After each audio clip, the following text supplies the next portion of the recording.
Okay, Shawn, thanks for joining us. You're joining us from Halifax, Canada. Yeah, Congratulations on your victory last night against the USA in the. Did you watch the hockey game? I did not. I haven't watched a lot of hockey lately. I was here at the Okay, gym. I watched it.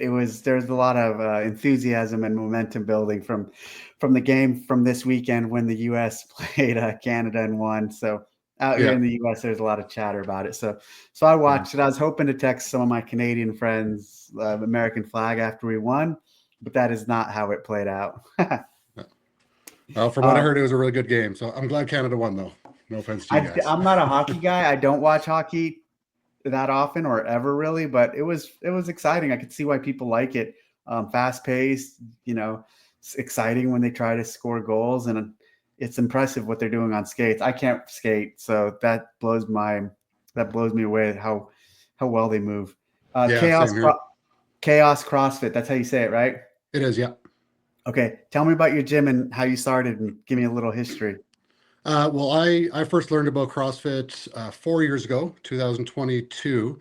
After a lot of injuries and stuff like that, my wife basically gave me an ultimatum and told me to get off my ass and do something. And she saw a discount. I think it was like a New Year's discount from the local gym. It was called Onside Performance Center at that time.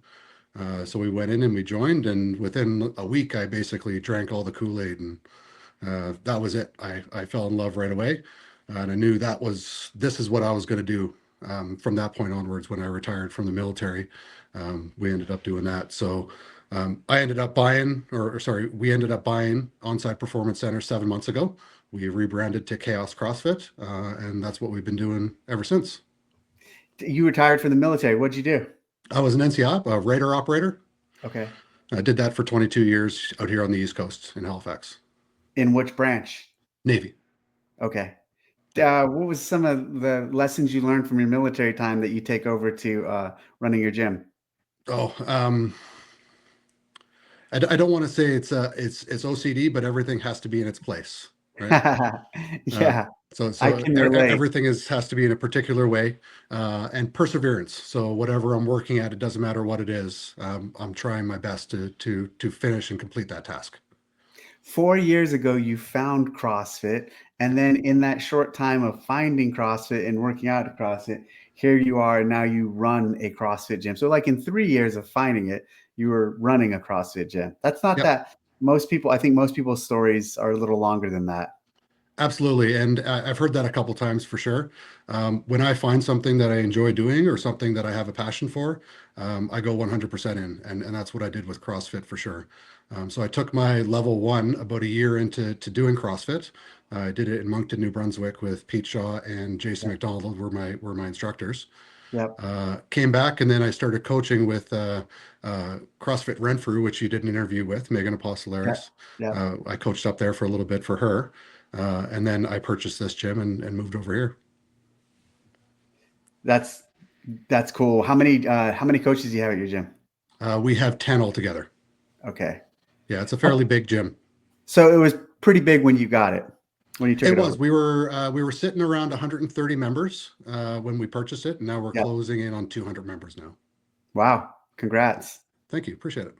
And so when you took it over, you chose the name Chaos, Kaos CrossFit. Yeah. So me and my wife, that was probably the single most difficult conversation and decision we had to do when it came to purchasing the business was coming up with the name. It How'd was you a come really up hard with one. that name and that spelling specifically? Uh, we like the fact that like the unknown and unknowable, and it kind of reminded us of chaos. Yeah. And then we looked around for different spellings and ways of showing that to the public. We couldn't find anything that wasn't already taken. That was probably the one of the most difficult things. And then we actually have a dog named Koa, K-A or K-O-A. So we just kind of flipped the letters around and went with chaos, K-A-O-S. So it kind of worked out that way. And luckily enough, it wasn't taken. Yeah, I know. I mean, over 10,000 gyms, a lot of the names are, even when we only had a few thousand, I remember people struggling with names, and I Yeah, can't imagine what it's like now. The you have a story about a half marathon. That's pre-CrossFit, right? it was. Yeah, absolutely. So most of my life I've been basically pretty much a computer nerd. I haven't really done a whole lot of fitness. I maybe did a few months in the local Globo gym throughout my life. But I did find running a few years before I tried CrossFit and did a little bit of running here and there. And we have a marathon, a yearly one here called the Blue Nose Marathon, and I participated in the half in 2019. Everything was going really, really well. I was getting a great time. I finished in, I think, about 2 hours or so. But as I crossed the finish line, I blacked out and had a ventricular fibrillation, which is my heart basically. It didn't stop, but it just stopped working properly. So lucky enough for me, there were a doctor and a couple nurses that were beside me when I collapsed. So they started CPR immediately on me. I got shocked like 3 times with an AED, a big needle in my knee for adrenaline, and they finally got my heart started again. And that kind of led me on a path of a lot of, I wouldn't say depression, but a lot of fear of working out, and a fear of just trying things that were new. So I spent a lot of time at home just not doing anything. And then I spent about a year doing that. And that's when my wife told me that I need to start doing something. And that's And what then, drove you into a CrossFit gym. yeah, and the rest is history. So Were you, when you first started doing I mean, to have that happen in, call it an intense race, and then to go into a CrossFit gym where so much of what we do is defined by intensity and going pretty hard. I yeah, mean, that must have been a kind of mental challenge or a mental hurdle you had to get over. it absolutely was. And I'll be honest, to this day, I still have a little bit of a fear going out for a long run by myself.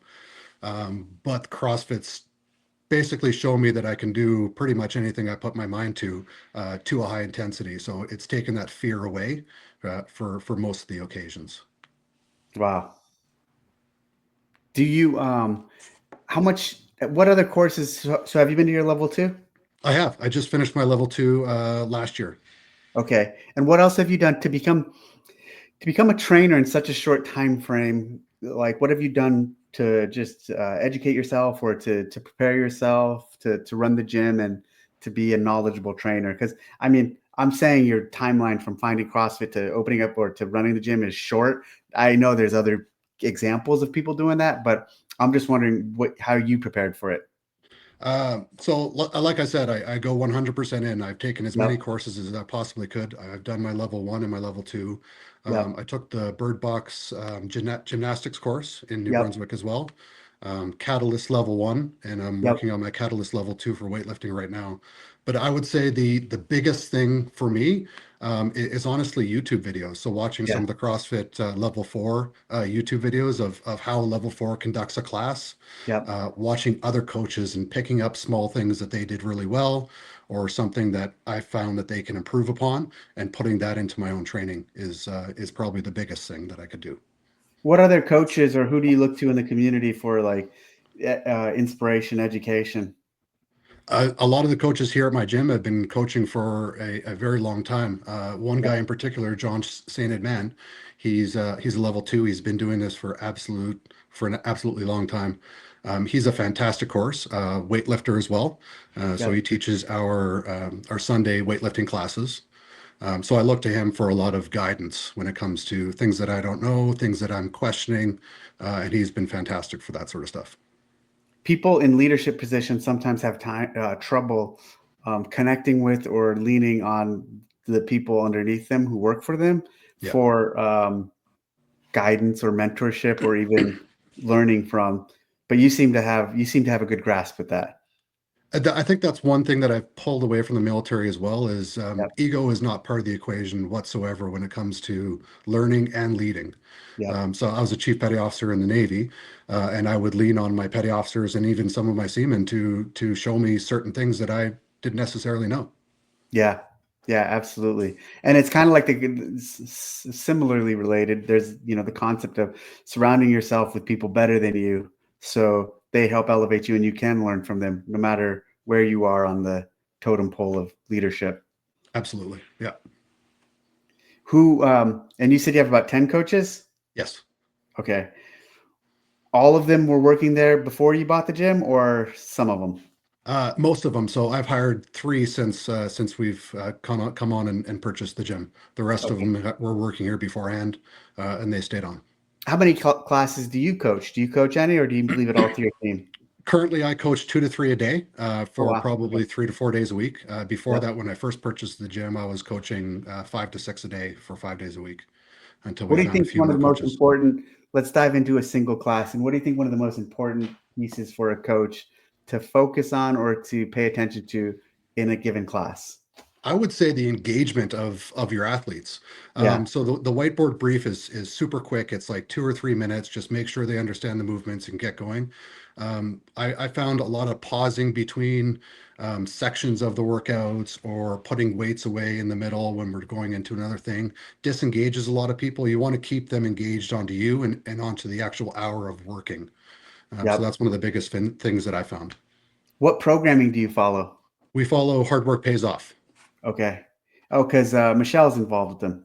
Yeah, so I definitely wanted to support a fellow Canadian. Michelle Yep. Letendre is fantastic.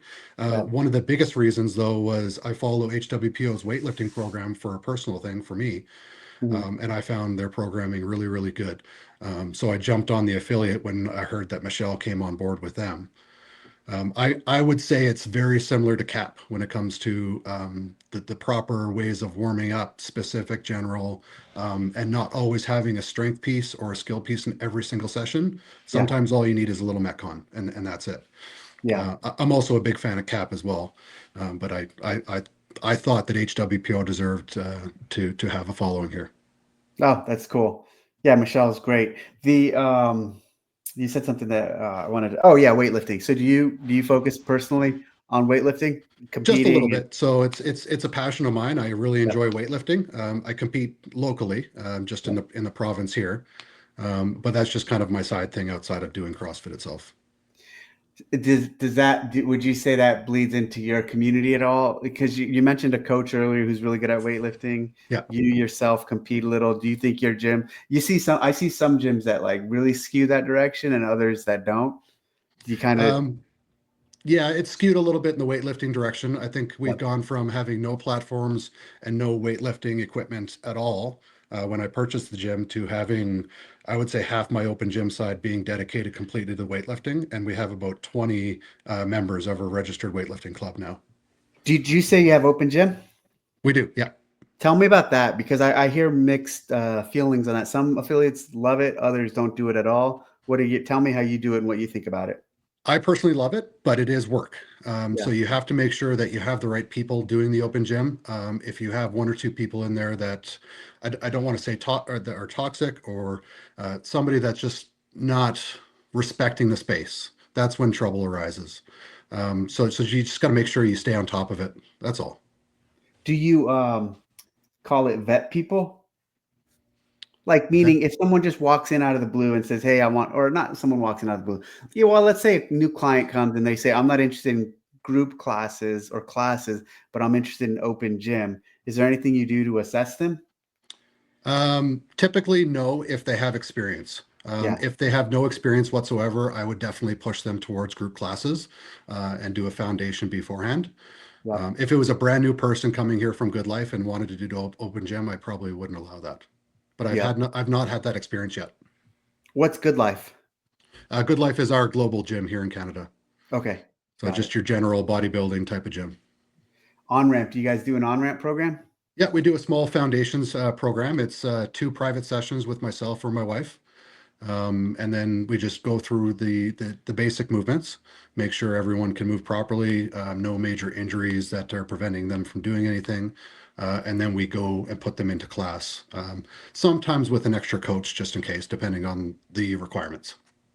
And so you mentioned your wife. Your wife's heavily involved with the coaching in the gym. Not heavily involved. She does coach a couple times a week. She still has a primary job that she does from home, but Okay. she basically takes care of the finance part of the business and coaches a little bit, where I'm the day-to-day operations, and this is my full-time job. Okay. What part do you find most rewarding of running an affiliate? Oh, honestly, it's the single conversations you have with the athletes and the members. When somebody comes to you and says, "Hey, that cue that you gave me really, really helped. Now I can do this. I really appreciate it."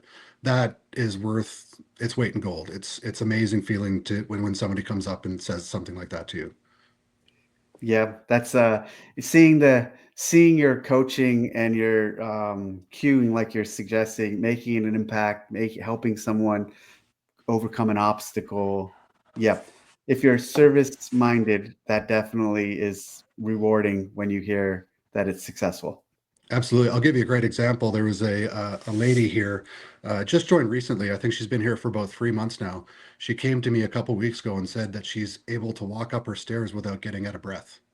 And I Wow. mean, something like that is absolutely amazing. That's changing lives. Yeah, for And that's sure. exactly what CrossFit's there for. Yeah. Hold on, I'm writing that down. Yeah, that's exactly that's the essence right there. That is Yeah. CrossFit. And that's the stories that like a majority of you affiliate owners who are doing the work out there in the field are most excited about sharing those stories of someone who's walking up the stairs without losing their breath and sharing that to you with excitement. Yeah, absolutely. That person's life is arguably more changed in a positive direction than the kid who walks in who played high school football and has a 500-pound deadlift and is a great athlete. You know? Yeah. Yeah. I would argue to say that probably the majority of CrossFit's population now is the aging population. So Yeah. masters athletes. So it's become even more important to make those changes and help people make those changes. Well, what's one of so I asked you about one of the most rewarding pieces. What's one of the most challenging pieces in your eyes for running a gym at this point? Working 18 hours a day. That's probably the challenging part. Not that I don't love it. I wouldn't trade it for anything in the world right now. But it is a lot of work. It's not for the faint of heart. Not everyone can do this, and you have to have all your ducks in a row, and you have to have that passion to be able to do it properly. Yeah, ain't that the truth? And you clearly do love what you're doing. Absolutely. So, I mean, if you didn't, you wouldn't be doing it. And that's obvious. I think that's Yeah. true of so many owners, so many gym owners, affiliate owners, CrossFit affiliate owners love the methodology, love what it does to their clients, and love seeing people progress and love helping change lives. And the passion, I hear it in all of you. Everyone I interview is so, and Yeah. everyone I see in my travel is so passionate. Um, the Open, are you guys excited about the Open? Very excited. So it's coming up too. We got it's a week away. Do you guys do an intramural or what do you do? We're not going to do one this year just because Okay. we're still very new gym owners. Yep. So we're going to do the classic Friday night lights, and we've Yep. turned also into a Saturday morning type of thing as well, just for people that can't make Friday nights. And it'll just be a big party. So low stress, high drag, just go at it really hard and have some fun. If there was one thing we were to do different with the Open, what would you say we should do? If we should change something, adjust something, what would it be? Open, nothing else, just the Open. Not just the open. That's a tough call. I'm still new, but I Mhm. really enjoyed the 5 week open Okay. when I Yeah. first started. But Yeah. I can understand the argument for and against, obviously. I personally really enjoyed 5 weeks, and I'd like to see it go back to that. Some affiliate owners echo your sentiment. Some love the 5 weeks, and others are so appreciative of the 3 weeks. Yeah, And like, yeah, there's definitely a divide. I think from the majority that I've talked to seem to really appreciate the 3 weeks because you're able to just focus and go and give a lot to those 3 weeks. The 5 weeks, I think a lot did feel like was a lot of work to facilitate. But I understand. I mean, for me personally, I thought the 5 weeks was really hard too and challenging, and it especially when is. we were doing the announcements and traveling for all 5 weeks. The 5 weeks was a grind. Yeah, for So sure. personally, I'm saying that I enjoy the 3 week version, but I would say this: if a majority of athletes were saying, or not athletes, a majority of affiliate owners were saying, "Hey, let's go back to a 5 week," I think we'd definitely consider it. But I think more appreciate the 5 week than the 3 week. I'm sorry, the 3 week than a 5 week. But I do Yeah, I hear think people say what you're saying. for sure. I think that when it comes to the gym owners, obviously I haven't experienced yet, but the 3 week is probably more appreciative just because of the work involved. As an Yeah, athlete, and that's where my mindset is right now, just because I haven't experienced it yet. The 5 week was a lot of fun because it was more open, right? yeah, yeah, So yeah. Do you have any other advice or anything you want to add, share with the community who's is watching? Well, if you're not doing CrossFit right now, get into the local gym. It's changed my life. It can change everyone else's too. That's great advice. Yeah. Well, I appreciate the time, Shawn. And let me know if you have any other questions or need anything from HQ. My email is dave@crossfit.com. And well, you know how to get a hold of me. So I'm Yeah. always an email away. And keep doing what you're doing up there because you're changing lives. So thank you. Thanks, Dave. Appreciate it.